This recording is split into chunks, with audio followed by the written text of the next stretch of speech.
যেটা এক্ষুনি দেখলে ওটা তো খালি ট্রেলার ছিল। এরপর যেটা হয়েছিল সেটা একটু বাদেই দেখতে পারবে।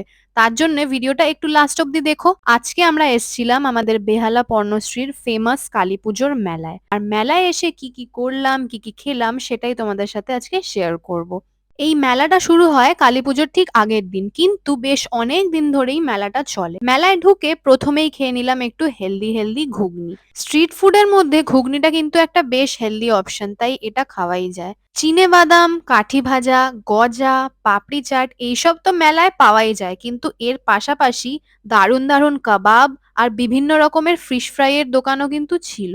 আর মেলায় আচারের দোকান তো থাকবেই থাকবে, তার পাশাপাশি হরেক মাল 6 টাকা, 7 টাকা, 10 টাকা, 20 টাকা এরকম আরো অনেক খেলনার দোকান দেখতে দেখতে এসে পৌঁছালাম রাইডস এর মাঠে। আর ইচ্ছে হলো যে একটা না একটা রাইডস চড়বই, সেই জন্য সবচেয়ে ডেঞ্জারাস যেটা সেটাই চড়বার ডিসিশন নিলাম। ব্যাস টিকিট কেটে দাঁড়িয়ে পড়লাম লাইনে, আর তারপরে উঠে বসে পড়লাম রাইডের গাড়িতে। আর তারপর কি হলো তোমরা নিজেরাই দেখে নাও।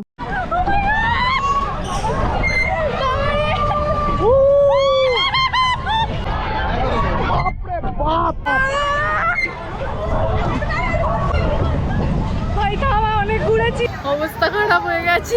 রাইড থেকে নেমে মাথা তো সে বনবন করে ঘুরছে, আর তার সাথে সাথে পেটও পুরো ফাঁকা হয়ে গেছে। কি খাবো কি খাবো দেখতে দেখতে হঠাৎ চোখে পড়লো একটা দোকান যেখানে লেখা ছিল by the students of IHM Kolkata. তাই জন্য ভাবলাম এখানে বেশ অন্যরকম কিছু আইটেমস আছে, সেটাই ট্রাই করা যাক। তো ফার্স্টে এখানে আমি নিয়ে নিয়েছিলাম মোমোটা, যেটা ছিল ডাম্পলিংস এর মতো, আর তার সাথে এখানে স্পেশাল আইটেম ছিল রাশিয়ান আলা কিভ।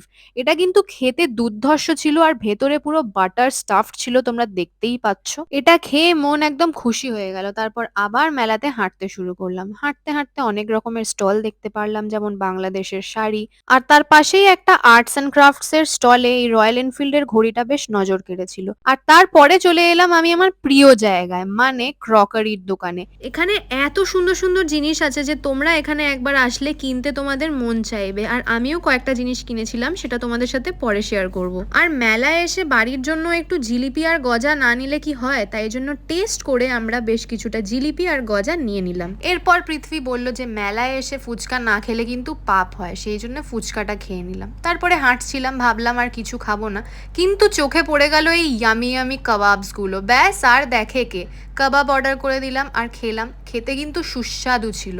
এবার এত খাবার খেয়ে তো ফেললাম, হজম তো করতে হবে, সেই জন্য মেলাটা আরেকটু ঘুরতে শুরু করলাম। দেখলাম কিছু কিছু আলাদিনের জিনের মতো কার্পেট রয়েছে, আর এটা তো মেয়েদের প্রিয় জায়গা, মানে এত রকমের কানের দুল, হেব্বি না? আর তারপরে দেখেছিলাম এই কাঠের দোকানটা, যেখানে ছোট থেকে শুরু করে বড় অনেক রকমের কাঠের ফার্নিচার আর শোপিস ছিল। এত কিছু খাওয়ার পরেও যেহেতু ফুডি, সেই জন্য অরিজিনাল ভেটকির এই ফিশ ফ্রাই দেখার পর নিজেকে আটকাতে পারলাম না, সেই জন্য এটা একটা অর্ডার করেই দিলাম আর খেয়েও নিলাম। অসাধারণ ছিল। আর এত কিছু হজম করার জন্য লাস্টে নিয়েছিলাম একটা ছোট্ট থামস আপ, বাট না তাতেও শেষ হয়নি। লাস্টে কিন্তু খেয়েছিলাম একটা চকলেট বোবা শেক। না, আজকের মতো অনেক খাওয়া দাওয়া হয়েছে, এবার তাহলে আসি, দেখা হচ্ছে নেক্সট ব্লগে। টাটা।